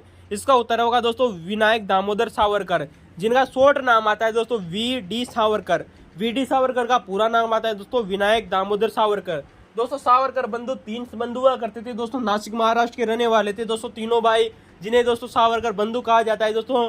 गणेश सावरकर, विनायक दामोदर सावरकर, दोस्तों ये 3 भाई थे दोस्तों, जिनको दोस्तों सावरकर बंधु कहा जाता था। दोस्तों वी.डी. सावरकर की दोस्तों बहुत बार आप लोगों से चर्चा कर चुके हैं दोस्तों। जो वी.डी. सावरकर थे ये सन 1906 में दोस्तों पढ़ाई करने के लिए दोस्तों लंदन गए हुए थे। लंदन कहाँ गए थे दोस्तों? लंदन गए थे सन 1906 में पढ़ाई करने के लिए वी.डी. सावरकर। और पढ़ाई करने के लिए दोस्तों जी लंदन में थे दोस्तों, लंदन में एक हाउस था जिसका नाम है दोस्तों इंडिया हाउस, जिसकी स्थापना दोस्तों श्याम जी कृष्ण वर्मा के द्वारा की गई थी सन 1905 में। याद रखना दोस्तों, श्याम जी कृष्ण वर्मा के द्वारा सन 1905 में लंदन में इंडिया हाउस की स्थापना की गई थी। और इसी इंडिया हाउस में रहकर दोस्तों वी.डी. सावरकर के द्वारा एक पुस्तक लिखी गई जिसका नाम है दोस्तों the Indian war of independence, यानी भारत का स्वतंत्रता संग्राम। दोस्तों जो भारत का स्वतंत्रता संग्राम 1857 की दोस्तों जो पुस्तक थी दोस्तों, ये मूलतः दोस्तों मराठी भाषा में लिखी गई थी। इंपॉर्टेंट बात याद रखना दोस्तों, क्वेश्चन पूछा जा चुका है कि दी इंडियन वॉर ऑफ इंडिपेंडेंस पुस्तक मूलतः किस भाषा में लिखी गई थी दोस्तों? मराठी भाषा में। दोस्तों ये 1857 के क्रांति के ऊपर लिखी गई पुस्तक थी। अतः दोस्तों जैसे ही लंदन में रह रहे थे वी.डी. सावरकर, अंग्रेजों को इस बात का पता चलता है दोस्तों। अतः अंग्रेजों के द्वारा दोस्तों इस पुस्तक को छपने से पूर्व ही प्रतिबंधित किया जा चुका था। यानी कि दोस्तों यह पुस्तक अभी तक छपी भी नहीं थी दोस्तों, उससे पहले ही दोस्तों अंग्रेजों के द्वारा इस पुस्तक को, वी.डी. सावरकर की दोस्तों जो पुस्तक थी दोस्तों, ये दोस्तों अंग्रेजों के द्वारा प्रतिबंधित की गई। इंपॉर्टेंट बात आता है दोस्तों छपने से पहले। अतः दोस्तों ये पुस्तक लंदन में प्रकाशित नहीं होती है। और बाद में दोस्तों जो हॉलैंड नामक दोस्तों जो देश है, कौन सा देश दोस्तों? हॉलैंड नामक देश है दोस्तों, ये पुस्तक प्रकाशित होती है। किसकी दोस्तों? वी.डी. सावरकर की पुस्तक। याद रखना दोस्तों, आप लोगों से क्वेश्चन बना हुआ जरूर है। दोस्तों आप लोगों ने सुना होगा दोस्तों जो वी.डी. सावरकर थे, विनायक दामोदर सावरकर। वी.डी. सावरकर की दोस्तों जीवनी लिखने का कार्य किया था। इनकी दोस्तों जीवनी किसने लिखी थी? इसका उत्तर होगा दोस्तों धनंजय कीर। दोस्तों धनंजय कीर दोस्तों भारत के बहुत ही प्रसिद्ध एक व्यक्ति रहे थे दोस्तों, जो दोस्तों विभिन्न जो भारत के दोस्तों जो प्रमुख दोस्तों जो नेता थे, इनकी जीवनियां लिखने का कार्य करते थे दोस्तों धनंजय कीर। धनंजय कीर ने दोस्तों एक जीवनी भी लिखी थी, जो जीवनी थी वी.डी. सावरकर की। वी.डी. सावरकर की जीवनी लिखी धनंजय कीर के द्वारा सन 1950 में लिखी दोस्तों, और उस पुस्तक का नाम दिया उन्होंने सावरकर एंड हिज टाइम्स। याद रखना दोस्तों, वी.डी. सावरकर की जीवनी दोस्तों धनंजय कीर के द्वारा लिखी गई, सन 1950 में लिखी गई दोस्तों, और इस पुस्तक का दोस्तों जो नाम दिया था वो दिया था दोस्तों सावरकर एंड हिज टाइम्स। तो दोस्तों धनंजय कीर कौन थे दोस्तों, हमने आप लोगों को बता दिया कि भारत के बहुत ही प्रसिद्ध एक इतिहासकार रहे थे दोस्तों, जो विभिन्न दोस्तों जो प्रमुख नेता हुआ करते थे उनकी जीवनियां लिखने का कार्य करते थे धनंजय कीर। दोस्तों आप लोगों से दोस्तों एक क्वेश्चन बना हुआ है और हमने आप लोगों को पहले भी बता दिया है दोस्तों, याद रखना दोस्तों कि दोस्तों जो वीडी सावरकर थे दोस्तों, इनको 2 बार दोस्तों आजीवन कारावास हुआ था। दोस्तों आजीवन कारावास होने का मतलब है दोस्तों पूरी जिंदगी दोस्तों जेल में रखना, लेकिन दोस्तों इनको 2 बार आजीवन कारावास की सजा दी गई थी, लेकिन बीच में दोस्तों ये बार में छूट गए थे दोस्तों। तो याद रखना दोस्तों ये क्वेश्चन बनता है कि 2 बार आजीवन कारावास की सजा मिली थी। दोस्तों आप लोगों को पता है जो वीडी सावरकर थे दोस्तों, इनकी दोस्तों जो मृत्यु हुई थी दोस्तों वो जैन धर्म की दोस्तों, आपने दोस्तों एक प्रथा सुनी, एक परंपरा सुनी होगी, उसका नाम है दोस्तों सलेखना प्रथा, जिसके द्वारा होता है दोस्तों कि उपवास के द्वारा यानी दोस्तों उपवास करके यानी भोजन और अन्न और जल को छोड़ देकर अपने जीवन का त्याग करना ही सलेखना प्रथा कहलाती है या उपवास प्रथा कहलाती है। ठीक है दोस्तों, तो वीडी सावरकर के बारे में आप दोस्तों हमारा पुराना वीडियो देख लीजिएगा, वहाँ को आपको दोस्तों बहुत ही शानदार जानकारी मिल जाएगी। अगला क्वेश्चन आता है दोस्तों कि डाक व्यवस्था की नींव किस शासक ने रखी थी, इसका उत्तर होगा दोस्तों शेरशाह सूरी। दोस्तों आप लोगों ने दोस्तों डाक व्यवस्था की सुनी होगी। दोस्तों डाक व्यवस्था की नींव भारत में मुगल काल के दौरान दोस्तों जो शेरशाह सूरी था, जो हुमायूं के बाद में दोस्तों भारत का सम्राट बनता है, उसके द्वारा दोस्तों डाक व्यवस्था की शुरुआत की गई थी। दोस्तों शेरशाह सूरी वही व्यक्ति है दोस्तों जिसने अपने प्रशासनिक प्रणाली में दोस्तों जो शेरशाह सूरी था इसने अपने प्रशासन प्रबंधन में दोस्तों 4 विभाग बनाए थे। चारों विभाग दोस्तों बार एग्जामों में रिपीट हो चुके हैं।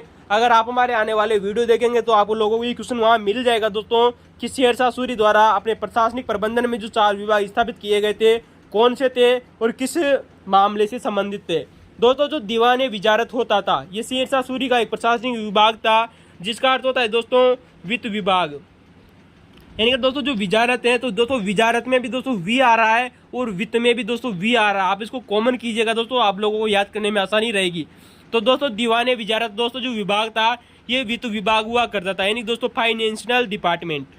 वही अगर हम बात करें दोस्तों कि दीवाने रसालत, दोस्तों जो दीवाने रसालत होता था वो धार्मिक विभाग होता था। कैसा होता था दोस्तों धार्मिक विभाग, यानी कि दोस्तों रस कब आता है दोस्तों धर्म में, दोस्तों जब मजा है ना वो तो किसी में है ही नहीं दोस्तों, यानी कि दोस्तों जो धर्म में दोस्तों जो रस है वो किसी में नहीं है। तो यानी कि दोस्तों जो धार्मिक विभाग था वो दीवाने रसालत कहलाता था।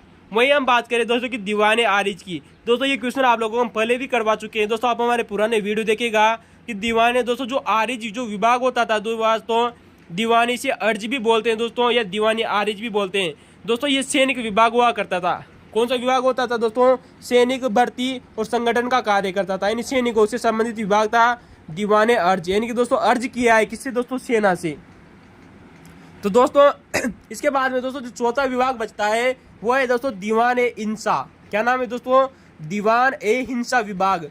दोस्तों जो दीवान ए इंसा दोस्तों जो विभाग था दोस्तों वो पत्र विभाग होता था। कैसा होता था दोस्तों, पत्रकार दोस्तों जो विभाग होता था दीवान, उसे दीवान ए इंसा कहा जाता था दोस्तों, यानी कि दोस्तों इंसा अल्लाह को पत्र लिखो, यानी कि दोस्तों जो इंसा अल्लाह को एक पत्र लिखना है दोस्तों, तो दोस्तों आप लोगों इसको इस प्रकार भी याद कर सकते हैं।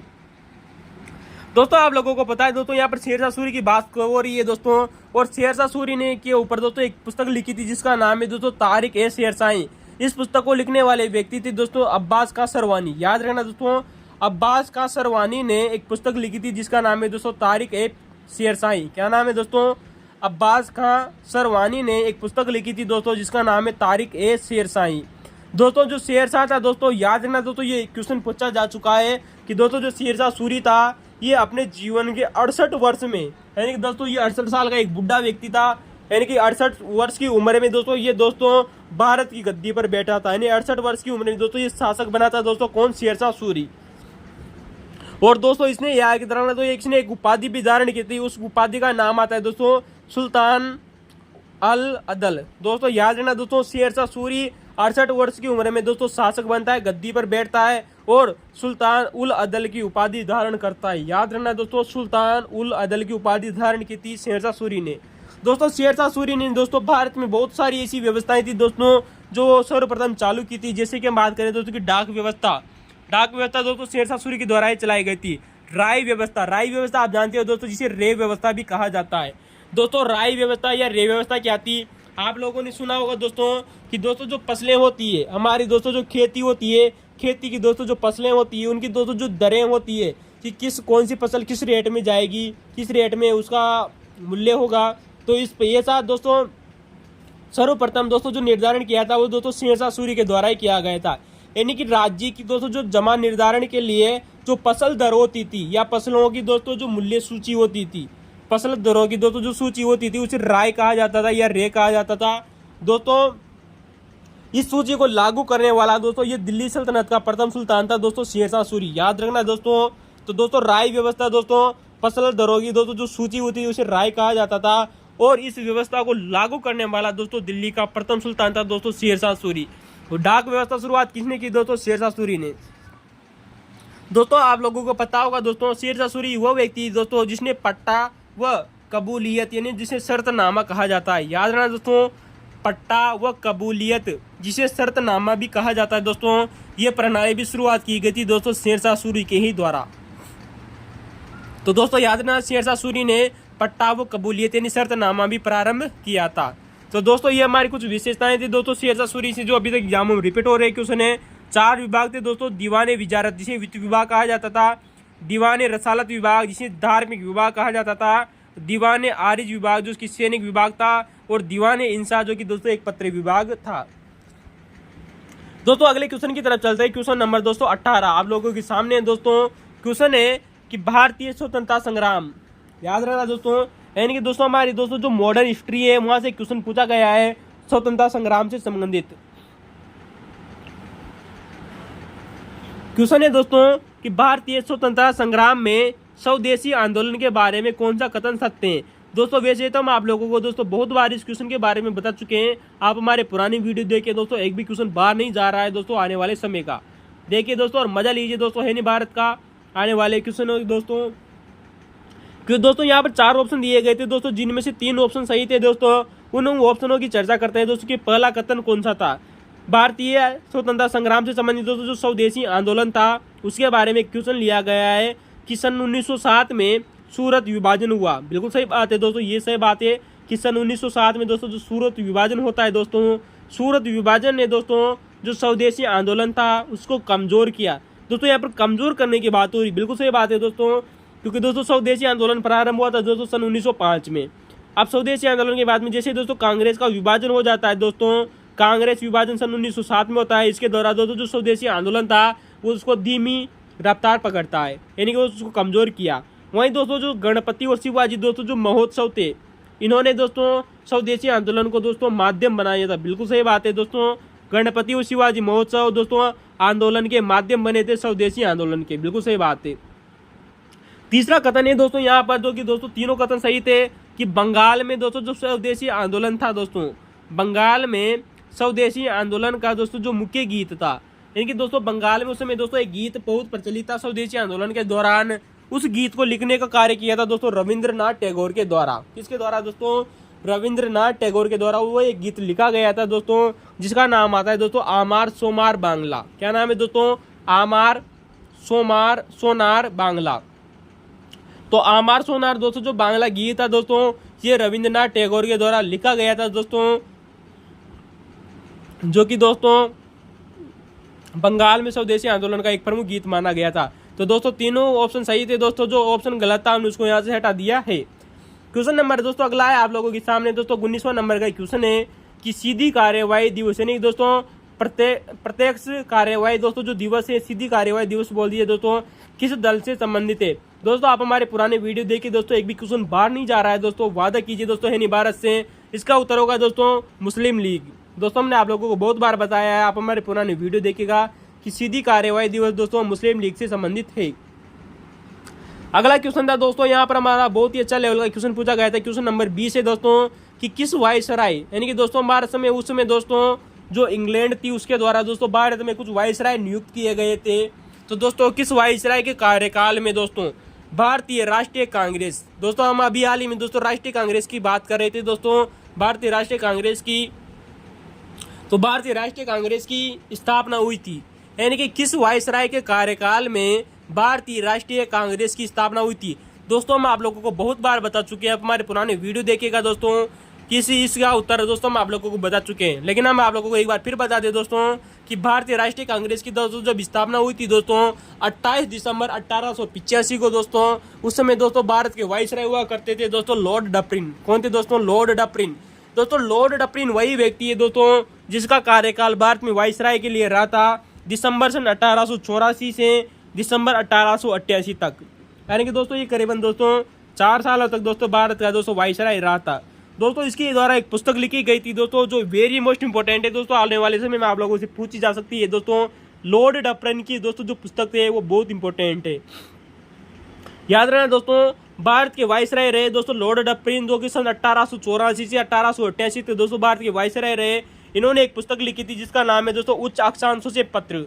इंपॉर्टेंट पुस्तक है दोस्तों, उच्च अक्षांशों से पत्र। ये पुस्तक लिखी थी दोस्तों लॉर्ड डफरिन के द्वारा, जिसे इंग्लिश में बोला जाता है दोस्तों लेटर फ्रॉम हाई लेटीट्यूड।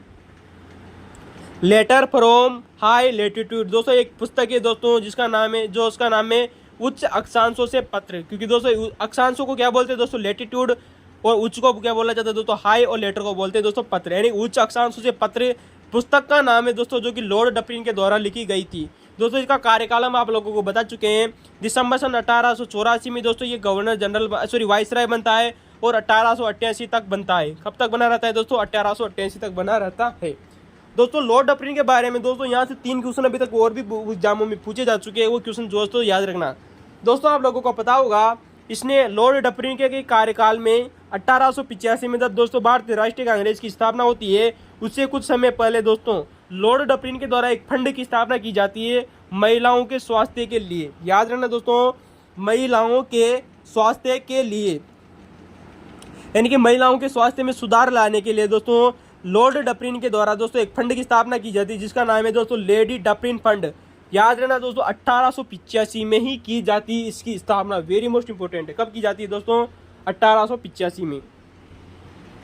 तो दोस्तों लेडी डफरिन फंड की स्थापना 1885 में की गई, महिलाओं के स्वास्थ्य के हेतु की गई थी। दोस्तों याद रखना दोस्तों, आप लोगों से क्वेश्चन पूछा जा चुका है दोस्तों आरपीएससी के द्वारा कि किस वाइसराय के कार्यकाल में दोस्तों दोस्तों जो बर्मा था उसको भारत में मिलाया गया था। इसका उत्तर होगा दोस्तों लॉर्ड डफरिन। हम आप लोगों को बता दें दोस्तों कि 1 जनवरी 1886 को बर्मा को भारत में मिलाया गया था, यानी कि दोस्तों जो म्यांमार हुआ करता था उस समय दोस्तों बर्मा उसे भारत में मिलाया था दोस्तों 1 जनवरी 1886 को दोस्तों लॉर्ड डफरिन के समय ही मिलाया गया था उसे भारत में। दोस्तों याद रखना दोस्तों, आप लोगों से क्वेश्चन पूछा जा चुका है दोस्तों कि डफरिन के द्वारा भारतीय वाइसराय रहे दोस्तों लॉर्ड डफरिन के द्वारा 3 किराया संबंधित कानून लाए गए थे। कितने दोस्तों? 3 किराया संबंधित कानून लाए गए थे, और उनका क्रम भी दोस्तों याद रखना है दोस्तों। आप लोगों से क्रम भी पूछा जा सकता है दोस्तों आप लोगों से, कौन कौन से थे आइए हम चर्चा करते हैं। दोस्तों इसने 1885 में बंगाल किराया एक्ट लाया गया। वहीं दोस्तों 1886 में 1 साल बाद में दोस्तों अवध किराया एक्ट लाया गया, अवध किराया एक्ट। वहीं दोस्तों 1887 में दोस्तों इसके द्वारा दोस्तों पंजाब किराया एक्ट लाया गया था। कौन सा दोस्तों? पंजाब किराया एक्ट। तो दोस्तों लॉर्ड डफरिन के द्वारा दोस्तों ये 3 किराया संबंधित कानून लाए गए थे दोस्तों, 3 लाए गए थे। क्रम याद रखना है दोस्तों, बंगाल, अवध और पंजाब। 1885, 1886 और 1887 में क्रम भी याद रखना है दोस्तों, कौन कौन से थे और कहाँ कहाँ थे। अब आप लोगों को दोस्तों एक फैक्ट बनता है दोस्तों यहाँ से कि दोस्तों एक हमारे दोस्तों एक इतिहासकार हुए हैं दोस्तों अंबिका चरण मजूमदार। कौन थे दोस्तों? अंबिका चरण मजूमदार। दोस्तों जो अंबिका चरण मजूमदार थे उन्होंने दोस्तों कुछ वाइसरायों के दोस्तों जो कार्यकाल थे उनको कुछ उपाधियां दी गई कि किस वाइसराय का कार्यकाल क्या रहा था।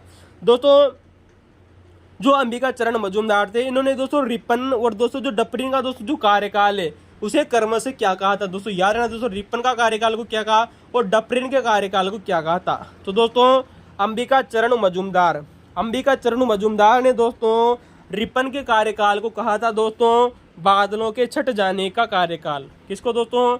बादल जो होते हैं दोस्तों हमारे दोस्तों जो आकाश में दोस्तों जो बादल होते हैं उनमें बादलों के छट जाने का कार्यकाल कहा था रिपन के कार्यकाल को। वहीं दोस्तों जो डफरिन का दोस्तों जो कार्यकाल था इसे दोस्तों कहा ऊषा का प्रकाश फैलाने वाला। कैसा दोस्तों?